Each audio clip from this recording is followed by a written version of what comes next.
this builds on the meeting that we had, the wonderful meeting that you organized back in November, where there was such a very healthy debate regarding the rights of children with disability in legal proceedings. And I have arranged the PowerPoint presentation to some extent, but it's mainly what we spoke about then with a few tweaks. Next one, please.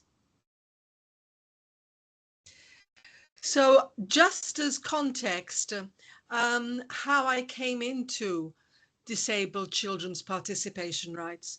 A colleague and I, Marika Luz, who still works in this area, were very interested in the rights of children with a disability, different kinds of disability, and we wondered how more difficult it was for them than for an able-bodied child to access legal rights.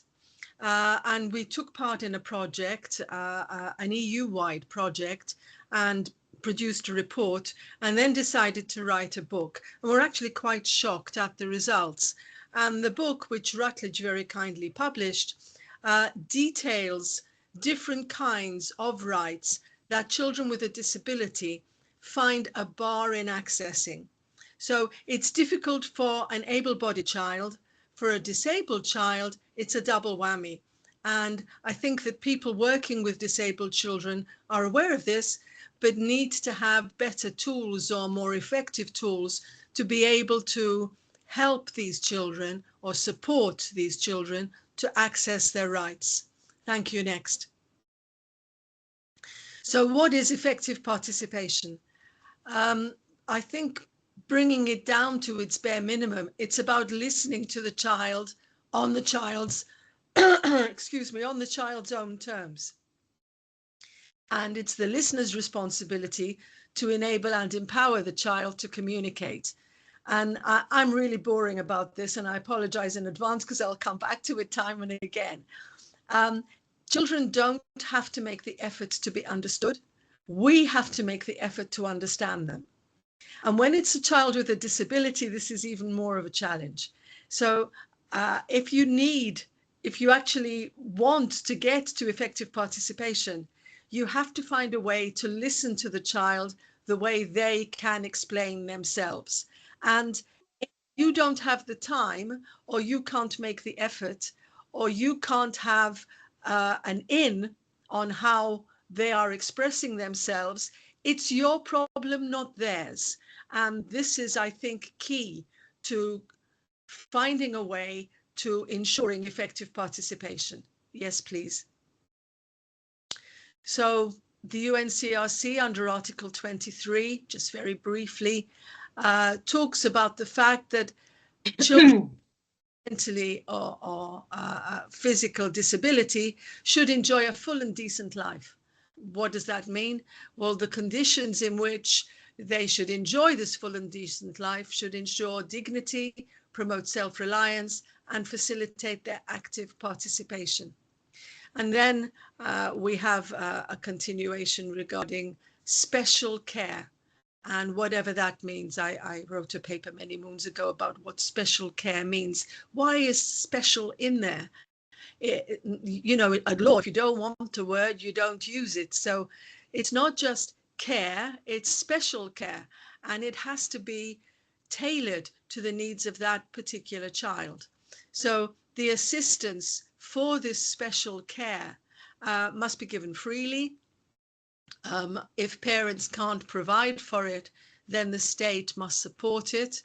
And finally, states parties, in a spirit of international cooperation, bind themselves to exchange information.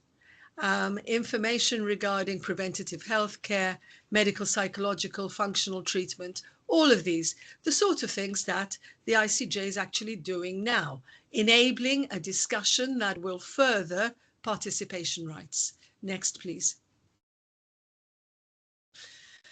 I refer you to a really excellent piece of work by Jerison Lansdowne, whom I'm sure you're all familiar with. She looks at Article 23, and she discusses, because paragraph 2 of Article 23, as you just saw, is really important, in a book which is freely available online. She talks about the fact that Article 2, Paragraph 2 must be implemented for all relevant judicial and administrative proceedings affecting the child without limitations, So in every single scenario you can imagine, the separation of the child from the parents, the adoption of the child by new parents, the protection of the child when taken away from their carers, criminal proceedings, immigration proceedings, any proceedings which have to do with a child, necessitates the participation of that child, normally speaking. So when a child has a disability, the challenge is to ensure that that child with a disability is actually enabled to participate in all these proceedings, and not necessarily to determine what happens, but to have their say, to influence the outcome. This is not about the child calling the shots, so to speak, or deciding what happens at the end of the day. This is about the child being heard and relaying how any decision may impact them in the short and long term. Yes, please. Moving to the CRPD, if you look at Article 13, there is a specific article about access to justice, and it determines that states parties shall ensure effective access for persons with disabilities on an equal basis with others. And this necessitates accommodation to facilitate their effective role. What kind of accommodation? We're going to look at some cases to see how that works in practice. But whether they're the direct participant, the indirect participant, the witness, at whatever stage they enter into the proceedings, they need to have effective access. And for this to happen, the people working in justice need to have training. And of course, you've heard this time and time again, and you're working in the field and you know this is so true. So anyone working in the field of justice, including the police, including people in prison, they all need to have training how to deal with persons with disabilities, and in particular children. Yes, please. Please. Thank you. So what procedural guarantees does Article 13 provide? Very broadly, it's effective access to justice. And there are references to other articles. Other articles from other conventions, which I won't go into because I'm already probably running slow on time. But definitely the guarantees are about equality, independence, accountability. It's all about having a fair hearing. And if you need a fair hearing, then you need access, and access to everything before, during, and after. And of course, these procedural guarantees have a minimum standard, and in some countries they go beyond that minimum standard and they give much, much more. But all procedures that deal with access to court need to be viewed in this, sorry, up and disturbed me on the side.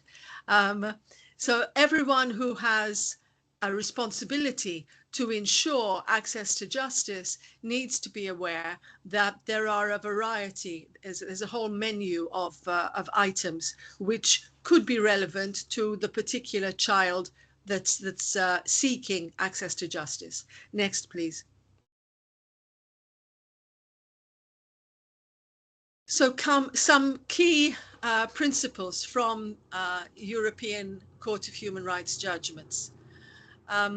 Cases have found breaches in areas like unlawful detention, inadequate provision of support and inclusive education, and of course in failures providing necessary welfare services. And if you just put the principles in a brief note, you probably end up with these. You might come up with more, and I'd be interested to know. So the right to life, where there's abuse or neglect, or where there's unlawful detention. The right to family life. If there's no sufficient justification, then you must not interfere, and there may be a positive obligation to provide support to maintain family life. Sometimes this is a challenge for people with a disability. The prohibition of discrimination, the right to education, and there's a lot in the case law about education itself, and of course the right to life and security of the person, because not placing a priority on how children are cared for shows a disregard for their right to life and security. So wherever the child is being cared for, whether it's within a family setting or whether it's within a state care setting, the duty is the same. Yes, please. So my focus today is on children in conflict with the law, children in care, and children in education. I've narrowed it down because it's such a broad topic and the cases deal mainly with those three. Yes, please. So the right to have reasonable adjustments made to ensure that children with a disability are not at a substantial disadvantage compared with their peers. The right to have discrimination eliminated. The right to have equality of opportunity promoted. And the right to have good relations fostered between themselves and children and young people who don't have a disability. I'd love to stop on each of those because they're so loaded. And I'm sure that in your mind, if you stop and think, you can think of the examples from your own experience with specific children. Because as always, we're talking about children without a child in the room. And what we should be doing is bringing a child into the room and placing this into the context of that specific child. But that's not the easiest thing to do. So moving on. Yes, I wanted to make reference to this extremely interesting report, which comes from the United Kingdom. Actually comes from England and Wales, not the United Kingdom. Scotland have a system all to themselves, a very interesting one. And this is a very interesting, very topical discussions in justice, mainly in justice, which shows that children with disabilities and children who are neurodivergent end up in the justice system more than children who are not. And that's a really scary idea. So children with neurodisabilities enter custody at higher rates from an earlier age. They receive longer custodial sentences and are associated with higher rates of reoffending and more violent crimes. And there are some really obvious reasons why. And if we stop to think about them, we can maybe nip this in the bud. Yes, please, next. So they find, for instance, that these children are more likely to be excluded from school. Surprise, surprise. And that places them at a higher risk of becoming both victims of crime and perpetrators.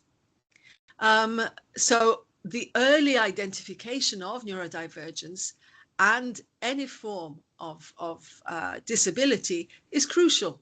But a lot of the time it's not available because there's no one in school to actually be able to do that or who has the training to do that. Family support is also crucial because families often lack resources and knowledge, and you need this to support your children. And of course, having support services available in all areas and between all departments is also important, but that rarely happens. But if you need to ensure early intervention, it's vital. Yes, please.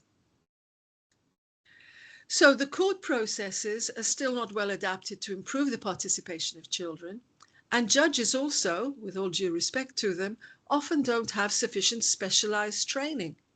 So the idea is to have mandatory training and authorization of judges if they're going to preside over cases with child defendants, that they're going to think of ways of coming together to view implications for child defendants, any child defendant, but taking into account whether those children actually are neurodivergent or have any form of special education. Sorry, SEND, special educational needs, okay?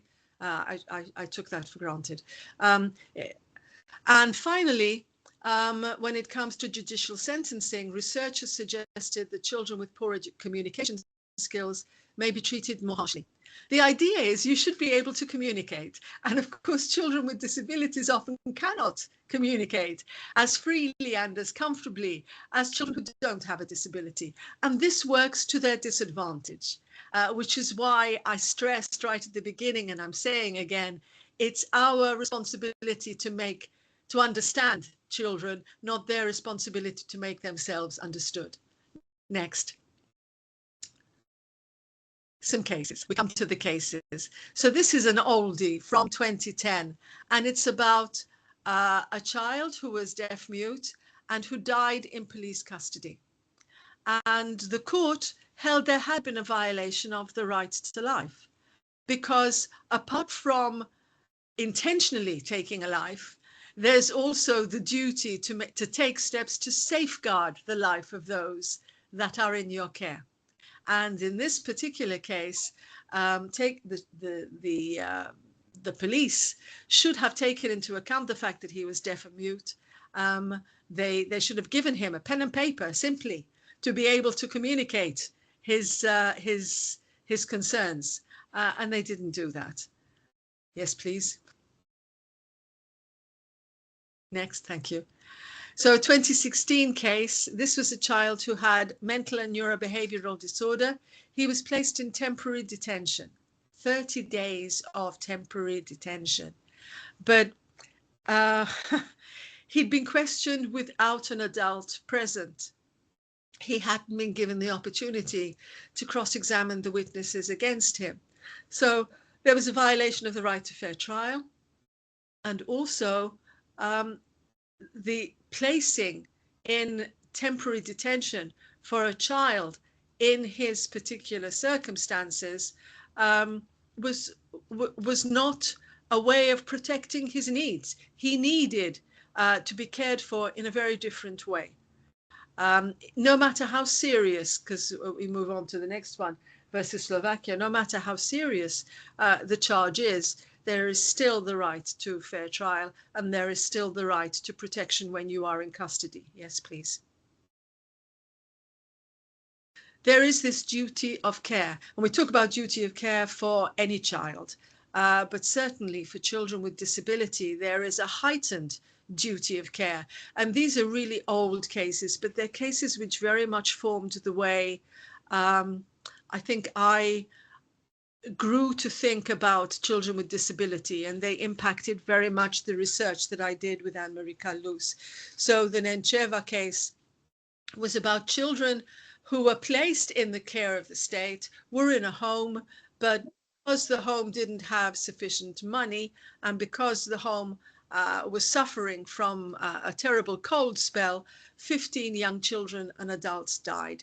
There was no food, there was no medicine, there were no basic necessities.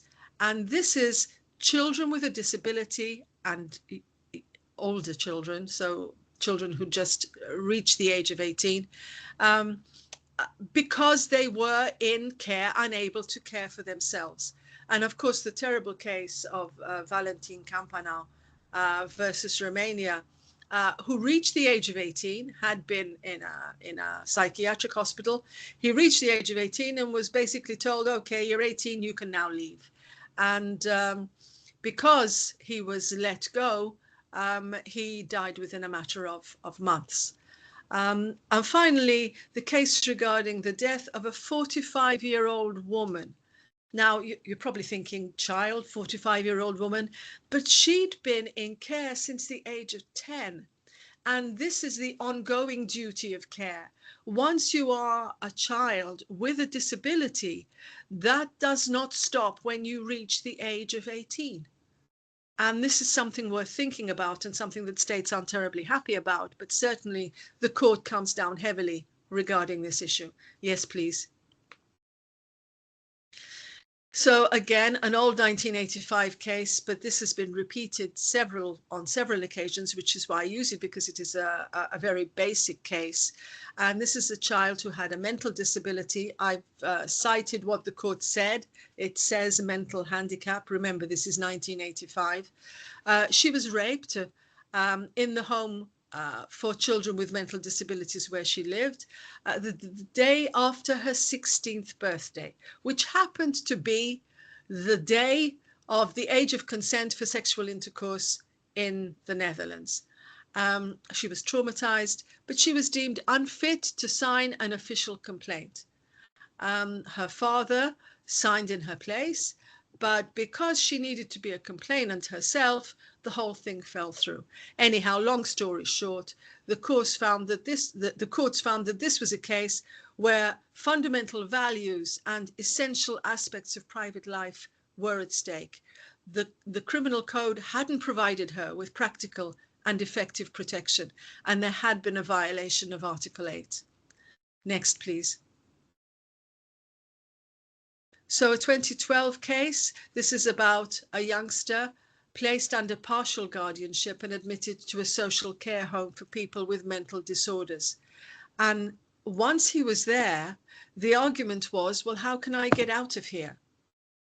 How can I apply for release from partial guardianship? Once I've been placed under it, what can I do?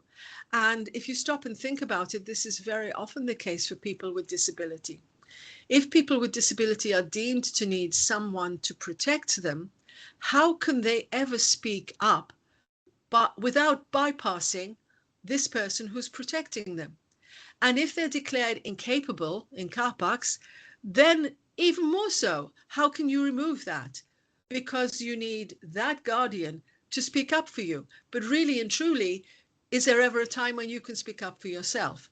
Of course, there are jurisdictions which have addressed this, and meetings, guardianship meetings, which actually speak with the disabled person themselves. But this did not happen in this particular case. And the convention should be interpreted as guaranteeing that anyone who's been declared partially incapable had direct access to court to seek restoration of their legal capacity. And at the time, this was not guaranteed in Bulgaria. Yes, please.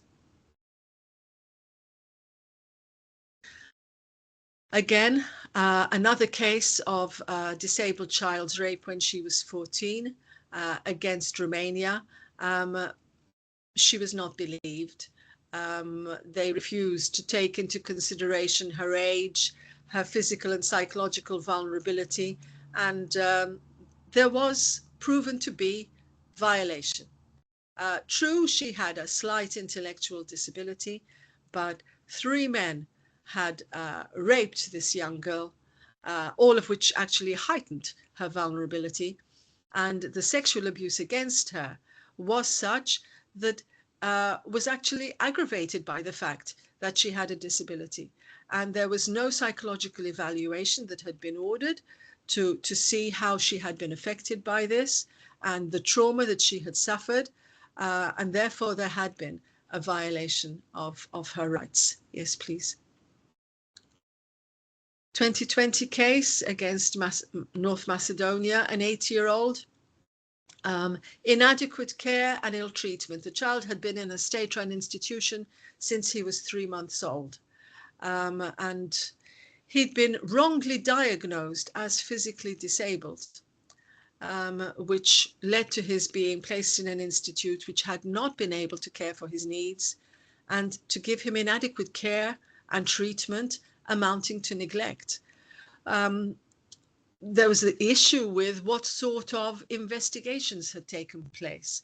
And many of these cases focus on the fact that children with disability, when they do have a complaint or when they do have an offence committed against them, are not investigated to the same extent and with the same rigor that would happen with a person who is not disabled. This was, when it happened, an 8-year-old mentally disabled child who was deaf and couldn't speak. He'd been tied to his bed during his stay, and it was absolutely a place which was not conducive to his well-being. And though there may have not been intention to harm the child, because that's what the local prosecutors found, that wasn't the point. The point was he deserved to have better care and attention, and he deserved to have the case properly investigated. Yes, please. 2024 case, very recent case. This is about an orphan perceived to have a mild intellectual disability. He was placed in a psychiatric hospital. It was supposed to be a 3-week placement, but he was there for another 4 months. No one came and looked in on him. He was treated with antipsychotics. They said that actually this was to his advantage, but he complained that the investigation was ineffective. He complained that he was discriminated against and no alternative solutions had been found. And the court found there had been a violation because, again, there was the lack of an effective investigation. Again, his treatment and placement in this psychiatric hospital was not conducive to his care.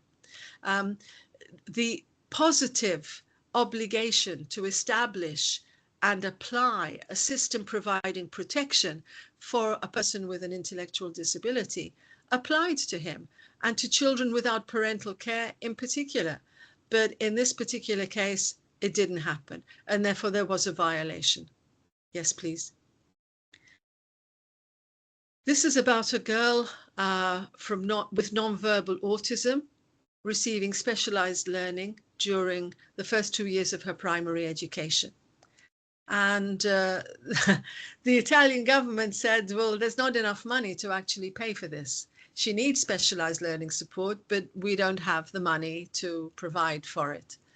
And the court said, well, sorry, the Italian authorities hadn't tried to determine her real needs and provide specialized support, tailored support to allow her to continue her primary education. In particular, they hadn't even considered the possibility that a lack of resources could be compensated for by a reduction in the overall educational provision. So shorten the curriculum, but still respond to her needs and help her to achieve some of these goals so that it will be distributed between non-disabled and disabled pupils. So in this case, the court found a violation. It found that the discrimination was all the more serious because it had been placed in the context of primary education. And of course, without a decent primary education, this disabled child could not continue her education in the community. Yes, next, please. 2016 case. This is a really interesting case. I've always been fascinated by it. She wanted to enter a music academy, the National Music Academy, but she was blind, and they said, no, you can't enter because you're blind. And she said, but you know, I can play music. It's not hampering my ability, my qualifications to play music. But she was not allowed to enter, and the court found that the refusal to enroll her was based solely on the grounds that she was blind, and accommodation was vital for the exercise of her human rights. So by refusing to enroll her without considering the possibility of accommodating her disability, they had prevented her from benefiting from a musical education. Next, please. Dupin versus France. Now we're moving to an inadmissible one. So although a lot of parents think that their child with a disability qualifies for absolutely everything, and in this case, this is a mother of a child who's on the autism spectrum, she said that the child should receive an education like any other child. And she said that there should be resources specific to children who were on the autism spectrum. And the court said, well, sorry, the school has actually responded to the needs of the child, but we're not saying that resources are boundless. There are resources that go on forever and ever. There has been educational support for the child, for his health needs, for his educational needs, and this was essential for his personal development. So the court didn't buy into the fact that this child did not receive what the mother expected him to receive in the school she expected him to receive it. I'm not saying I agree with this, but this is the reasoning behind it. Next, please. Again, a child suffering from, this time, severe autistic syndrome, so on the spectrum, but complete lack of functional communication, lack of autonomy, serious behavioral issues, and the family wanted a place for him in an adapted structure. And the court said, again, sorry, there have been responses to the child's needs. The child has been taken into the care of an institution for special health and educational needs, and that should be sufficient, because within the educational setting that the family want, this is not going to work out for the child and for the other children, because that's also another interesting issue that comes into play. Next, please. We're coming to the end of the cases, so you're probably tired here.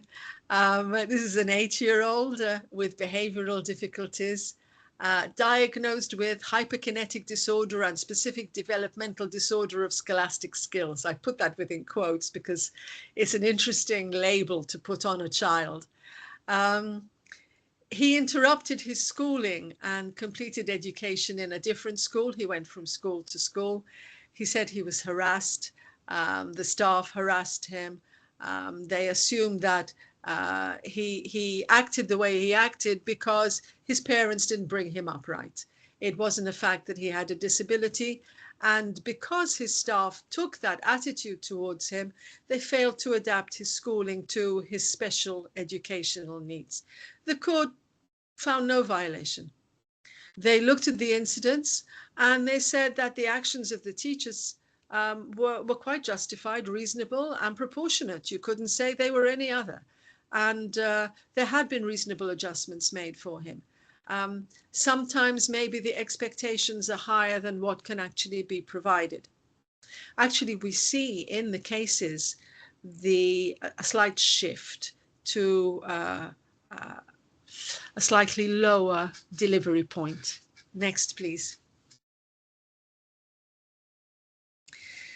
So, the implementation of the 2015 concluding observations of the CRPD committee by the EU,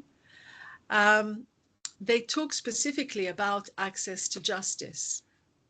So the EU looks at practical and legal barriers hindering people with disabilities accessing justice. And one of the biggest issues is in having access to what judicial systems say. So this digitalization project is viewed as being a great balm, a great positive point. The Commission is going to launch a study on procedural safeguards for vulnerable adults in criminal proceedings. And this goes back to the report that I mentioned to you regarding vulnerable adults and children being grossly overrepresented in criminal proceedings because they fall victim of crime and they are perpetrators in crime, and there are reasons for this, and therefore there needs to be international guidance and policy and measures taken in order to promote good practices and decision making which can address this issue. Next, please. So some conclusions from the cases. Children with neurodivergent behavior, disability, are more likely to be convicted for criminal offences, and they don't receive adequate care when in custodial keeping. I think we've made that point, and it may be obvious to you, but now we have the research to prove it. It's a really important ingredient in pushing for a policy change. Children in alternative out-of-home care have the right to receive a basic minimum standard of care. That's obvious, yes? But often they can't enforce this right until it's too late. So if they're in alternative care and things aren't going right, what can they do? Who can they refer to? how can they make the point that things are not going right? Often, it's when they've been through a really terrible time. This happens to all children in out-of-home care. I need to add. I need to put it in as a caveat. This is my pet area. It happens to all children in out-of-home care. But if you have a disability as well, then it's even more of an issue.